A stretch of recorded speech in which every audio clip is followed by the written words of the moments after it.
une solution. C'est là aussi une proportion qui est assez proche de celle observée en moyenne dans les pays de l'OCDE, mais qui n'en est pas moins préoccupante lorsqu'on songe justement aux demandes de la vie adulte, à leur participation future à la vie démocratique de nos sociétés, ou aux transformations du monde du travail auxquelles elles seront confrontées chez les grands voisins, les voisins les plus proches de la France. Et se situe en revanche en dessous, par exemple, non seulement de la performance observée au Singapour, au Japon, en Corée, donc les pays asiatiques, comme je l'évoquais tout à l'heure, mais également en Estonie, au Canada ou au Royaume-Uni, par exemple.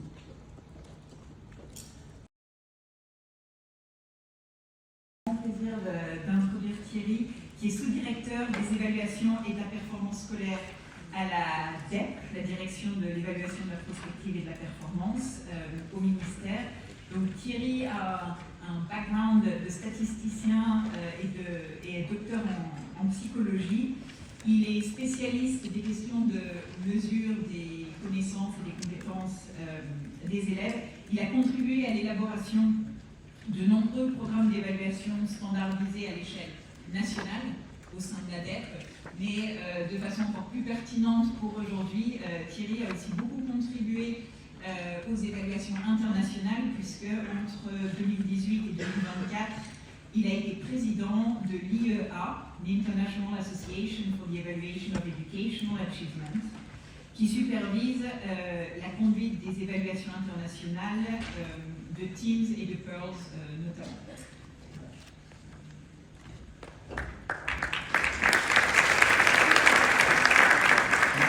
Merci Camille pour cette introduction et merci au CESEN de me donner l'opportunité de présenter des résultats dans les enquêtes de l'IEA. Alors je me permettrai d'ajouter quelques enquêtes à Teams et Pearls, parce que l'IEA a aussi d'autres types de résultats, mais vous verrez dans la présentation. En tout cas, merci beaucoup de me donner cette opportunité de partager la réflexion lors de cette journée.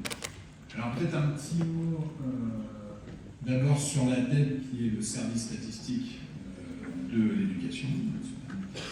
À ce titre, elle a beaucoup de missions en termes de production statistique, mais si on parle d'évaluation des élèves, ça a été mentionné dans l'instant initial, on mène des évaluations au niveau national, qu'elles soient exhaustives et qui concernent tous les élèves à tous les niveaux, mais aussi des sortes de baromètres sur échantillon, ça toujours au niveau national, et on participe activement aux évaluations internationales. Ça, je voulais renforcer aussi, ça a été un peu mentionné par Francesco tout à l'heure, c'est que ces évaluations internationales, c'est pas quelque chose qui vient d'un obscur bureau de l'OCDE ou des bureaux de l'IEA à Hambourg.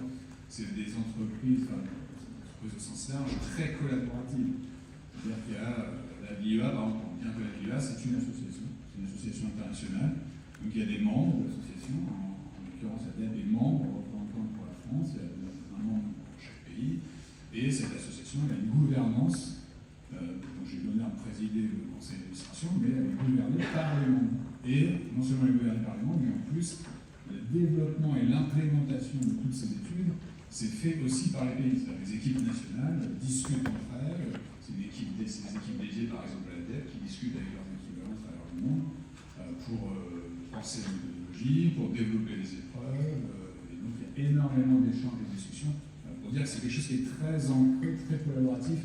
Et parfois, on peut avoir l'impression que ça nous tombe un peu dessus quand les résultats sortent et que ça vient un peu de l'extérieur, mais je veux quand même rappeler ça. Je suis heureux de voir l'assistance des collègues, justement, avec qui j'ai travaillé, des collègues de l'étranger, et qui ont contribué justement à cette aventure. Donc voilà, je voulais simplement rappeler ça. Dire aussi, ça a été mentionné, que c'est vrai que ces évaluations, elles ont connu un essor à la fin des années 90, début des années 2000. Mais en réalité, leur origine, c'est les années 60 de Dominique Lafontaine, qui a beaucoup travaillé sur la situation mondiale depuis très longtemps. Elle connaît ce rapport, que j'ai eu la chance d'avoir d'ailleurs en bureau, en 1967. Première étude, ce qui s'appelait pas encore tout à fait l'IEA, si venait de s'appeler l'IEA venait de naître. Donc 12 pays en mathématiques. Et déjà, quand on lit le rapport, on a tous les éléments de la comparaison internationale, tout l'échantillonnage, la manière de concevoir les épreuves, etc., les traductions. Enfin, vraiment, c'est impressionnant de voir comment cette méthodologie, finalement, n'a fait que s'améliorer au fur et à mesure des décennies, jusqu'à développer les enquêtes qu'on connaît beaucoup mieux aujourd'hui, comme je disais, des années 2000, et PISA, qui est aussi l'héritier de toutes ces d'histoire. Donc voilà, ça s'inscrit vraiment dans une longue histoire qui au début effectivement était ancrée. Francesco, c'est peut-être une partie qui distingue les évaluations de PISA des évaluations de l'IVA. Historiquement, c'est vrai que l'OCDE a vocation à travailler dans le champ économique, donc la notion de capital humain est très importante, c'était un peu ça l'idée. L'IVA, c'est beaucoup plus ancré dans le champ de l'éducation, et de la recherche en éducation. Thorstein Hussen, donc le fondateur, disait moi, je voudrais prendre le monde comme laboratoire, au sens où il y a des expériences naturelles, d'organisation d'enseignement, de programmes, etc., le système scolaire, et finalement, qu'est-ce que ça produit. C'était ça son idée, vraiment entrer dans la recherche en éducation. Voilà, je voulais simplement dire un petit mot autour de ce qui peut distinguer. Alors, un autre aspect qui distingue... j'ai un petit problème de pensée.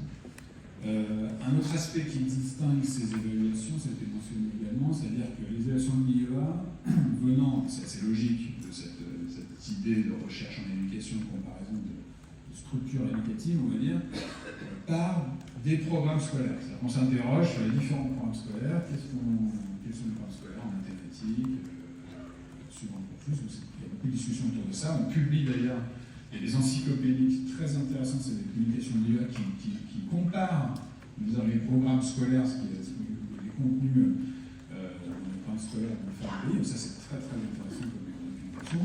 Et ensuite on s'entend pour déterminer un petit peu un socle commun qu'on va pouvoir réaliser et poser aux élèves. Donc on a vraiment cette entrée par les programmes, les organisations scolaires. C'est plus que programme, ce curricula, c'est plus large que ça, mais c'est vraiment l'organisation des systèmes scolaires.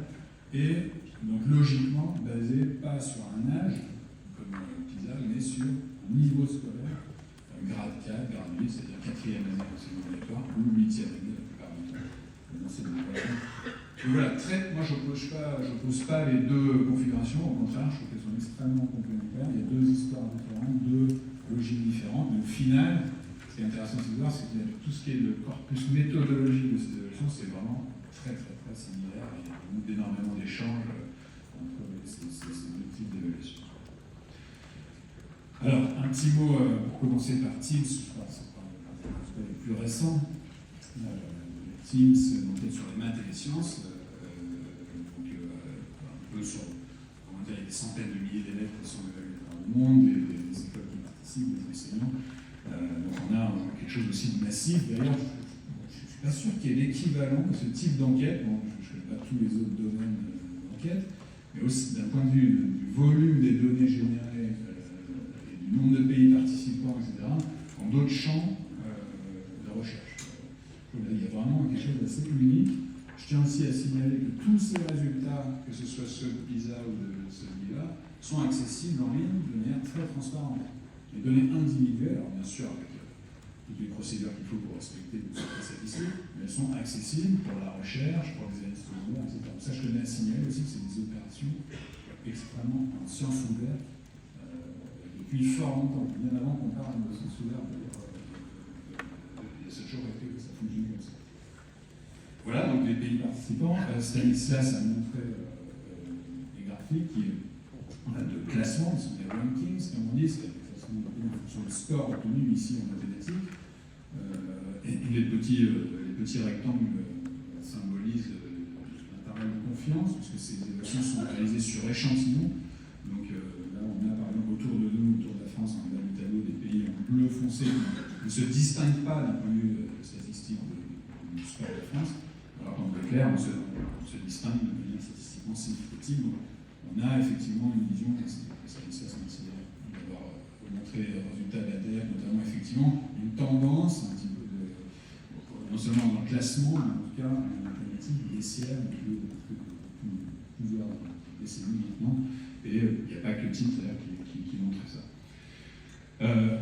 Au-delà du score moyen, qu'est-ce que ça veut dire finalement en termes de répartition aussi? Dans Teams, il y a une sorte de benchmark, c'est-à-dire qu'on classe les scores suivant par des niveaux d'atteinte en termes de compréhension des mathématiques. Ce qu'on voit, c'est que dans les niveaux bas, donc il y a 93% des élèves au niveau de l'Union européenne qui atteignent le premier palier, qui est un niveau de compréhension dit de base, et il y a uniquement 85% des élèves en France, en creux, et 15% d'élèves qui n'atteignent pas ce niveau considéré de base, alors que c'est 7% au niveau européen. Donc voilà, on peut rentrer dans les descriptions beaucoup plus fines de ce point de vue. Je mettrai un accent plutôt sur les meilleurs, les plus performants pour ce qui est de quatrième. Pour le CM1, je voulais focaliser là-dessus pour aussi dire que tout ça, on le retrouve finalement dans des évaluations. Attendez, le clicker marche pas très bien. Je vais vous montrer un exemple d'item pour vous donner un peu plus de chair sur les niveaux bas. En tout cas, les niveaux ici, c'est même pas un item de niveau bas, mais plutôt de niveau dit élevé dans l'échelle de l'enquête. J'ai pris cet item intentionnellement pour contraster avec l'item qu'a montré Francesco, qui, vous avez vu, était dans un environnement très complexe, beaucoup de lectures, beaucoup de processus à mettre en place pour résoudre le problème. On trouve aussi quand même ce type d'exercice dans Teams, mais c'est vrai que traditionnellement, on a plus tendance à être dans l'intramat quand de la résolution beaucoup plus complexe. Ici, vous voyez, c'est un item très, très direct, en termes de tâches. Et la France, voilà, sur ce type d'item, est nettement en dessous, parce qu'on a 53% de réussite versus 70% au niveau international, au niveau Union européenne. Et ce que je voulais vous montrer, c'est que finalement, ce type de tâche, si le clicker a bien marché, voilà, finalement, ce type de tâches d'automatisme ne sont pas malheureusement encore ancrées, ces tâches-là. C'est ce qu'on décèle aussi dans les évaluations nationales, qui ont pour objectif, comme l'a dit Stanislas précédemment, d'outiller les enseignants d'abord dans la classe, mais aussi on permet de compiler certaines statistiques et de servir, comme les évaluations internationales, de signaux d'alerte. Et on le voit ici, en 3 minutes, les élèves doivent réaliser ces opérations, 3 minutes. Et donc sur 22% à ne pas dépasser la 7e, c'est-à-dire grosso modo 25 secondes par opération. C'est quand même long, c'est un temps qui est dédié, c'est-à-dire que les élèves vraiment peinent à résoudre ce type de tâches, alors que ça devrait être complètement automatisé. Alors, en début de 6e, on retrouve aussi ce problème sur les automatismes qui ne sont pas forcément ancrés. On travaille avec 4x5, mais c'est QCL, c'est même pas une question ouverte pour plus avoir des chances de choisir une réponse, on pourrait d'une certaine manière. Ici, on a 36% de réponse. Tout ça, c'est finalement, on retrouve des choses, et c'est très cohérent avec ce qu'on peut voir aussi au niveau national à cet âge-là, mathématique.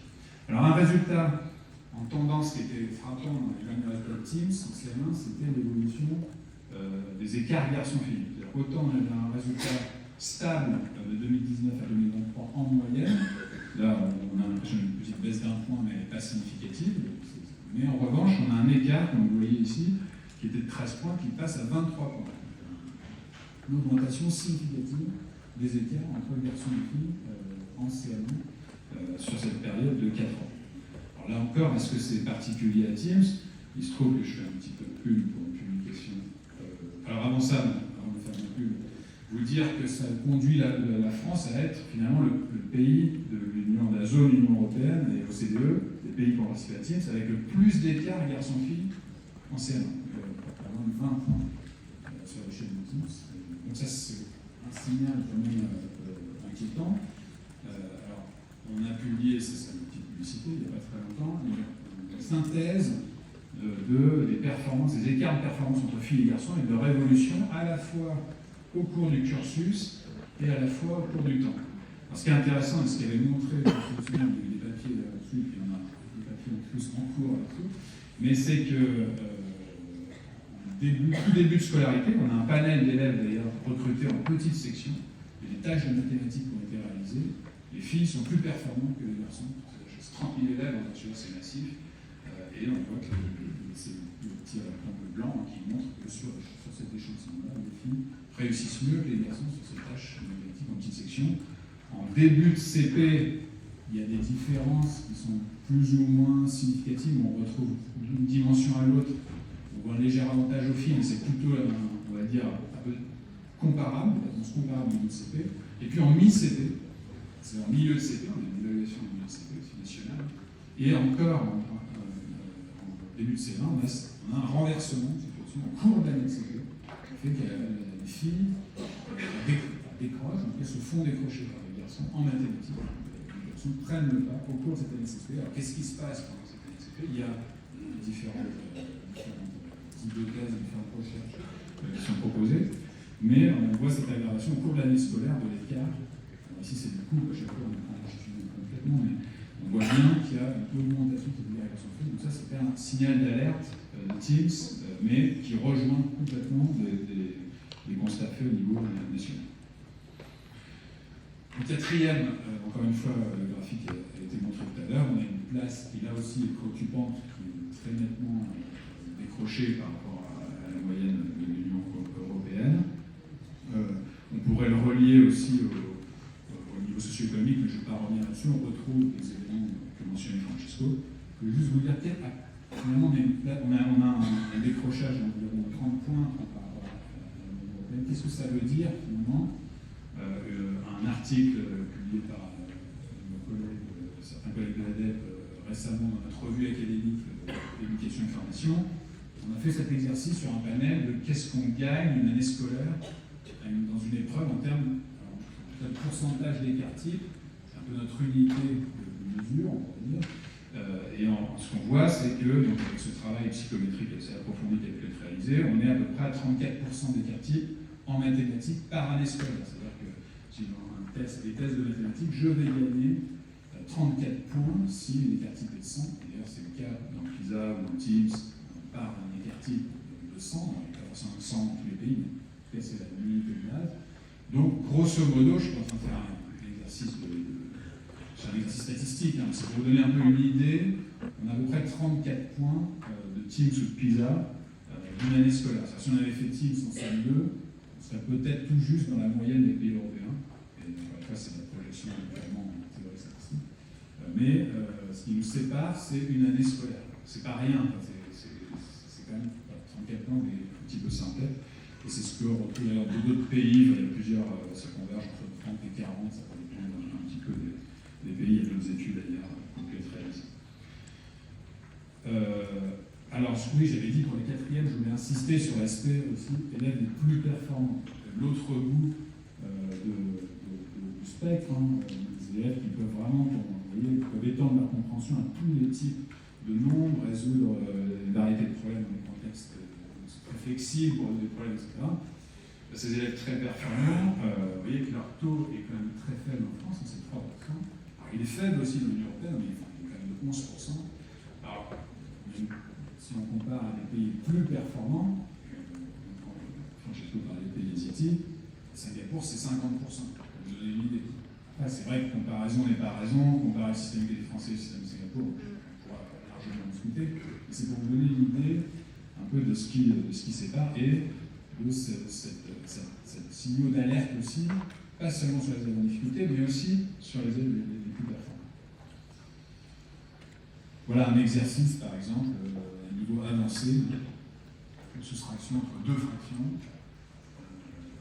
Vous voyez qu'il y a quand même, ça reste un exercice difficile, hein. C'est réussi par un quart des pays, un quart des élèves au niveau de l'Union européenne, mais c'est seulement 6% des élèves français.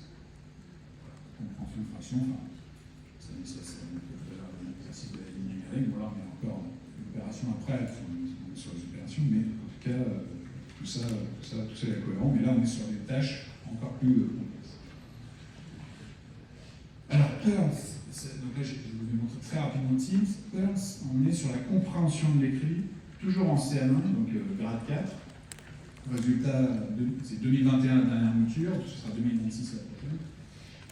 Les résultats, vous voyez qu'ici aussi on est décroché de la moyenne UE, mais dans des proportions moins, c'est-à-dire que l'écart en termes de points est quand même, voilà, c'est moins alarmant, on va dire, qu'en mathématiques, c'est d'autant moins alarmant qu'en tendance, on s'en sort plutôt bien dans la dernière mouture, puisque dans la majorité des pays, il y a eu une baisse entre 2016 et 2021, significative de résultat, qu'on attribue potentiellement à l'effet de la crise sanitaire, hein, parce que là je parle de 2021, d'ailleurs elle a failli ne pas se faire cette évaluation, hein, ça a été très compliqué à mettre en place.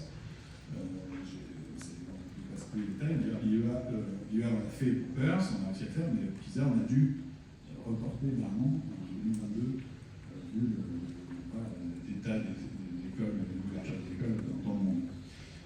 Donc ça, c'est très intéressant, c'est-à-dire qu'en fait, on a eu un léger progrès dans la dernière mesure, alors que, en réalité, c'est l'article auquel faisait référence Stanislas par les collègues de l'IEA, où ils ont fait cet exercice de comparer, d'essayer d'estimer l'impact de l'effet de la crise sanitaire en fonction du nombre de jours de fermeture d'école. Et il y a une corrélation, c'est-à-dire plus on a fermé, plus il y a eu une baisse dans cette période. Alors, ils sont assez loin dans les hypothèses, corrélation, causalité, etc.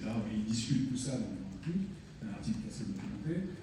Mais en réalité, si on fait cet exercice statistique, on aurait dû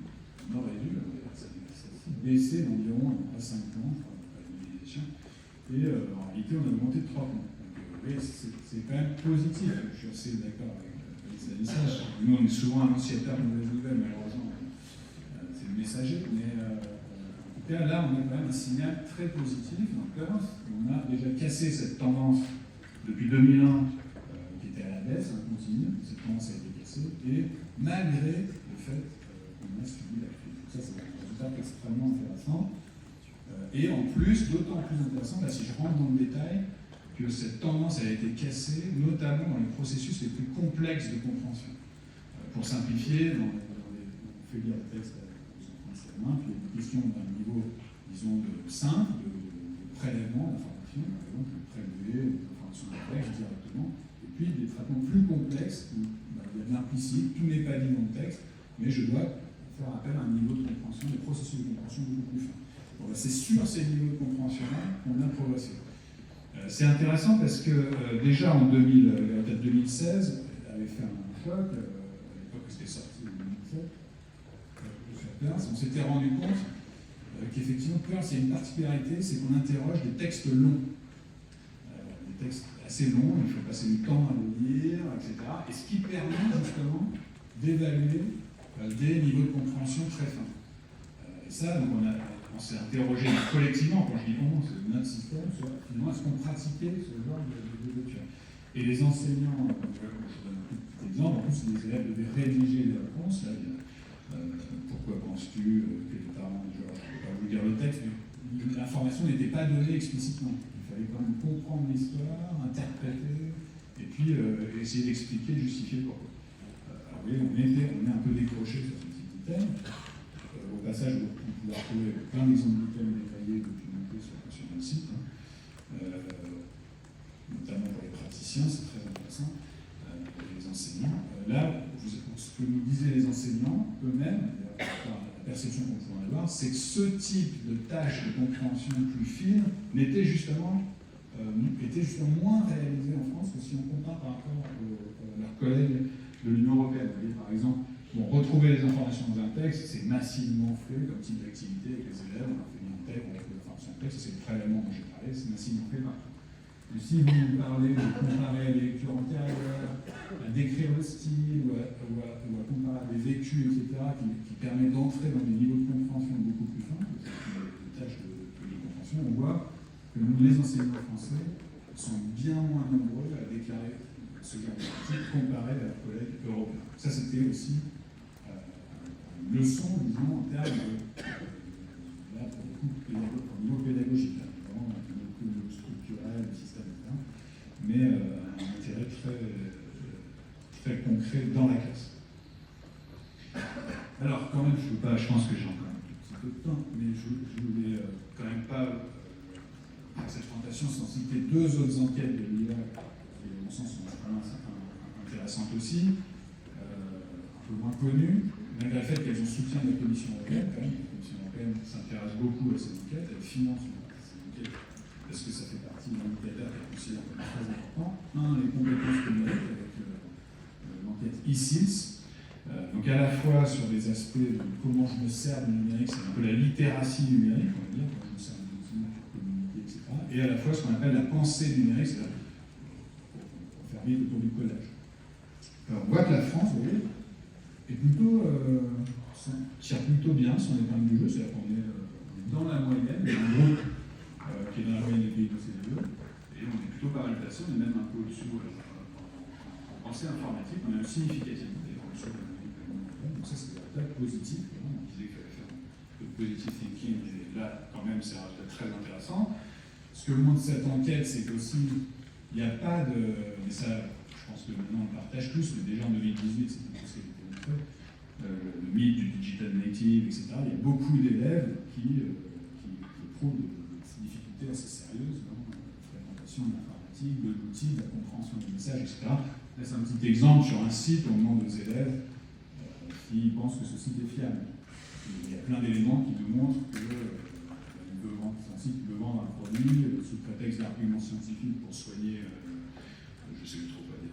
Mais en tout cas, on voit bien qu'il y a plein d'éléments qui disent que bon, il y a 15% à peu près d'élèves qui disent non, et qui justifient pourquoi ce site, a priori, ne serait pas fiable. Mais c'est pas que nous, c'est 16% aussi au niveau international. Donc là, il y a quand même un sujet sur ces questions qui est pas intéressant. Autre aspect, je ne l'ai pas mentionné là, mais c'est que sur ces aspects-là, les filles s'en tirent très bien, contrairement à une idée reçue aussi sur l'informatique. Les filles, sur ces deux dimensions, déjà sur la littératie, elles sont meilleures que les garçons, et sur la pensée informatique, il n'y a pas de différence.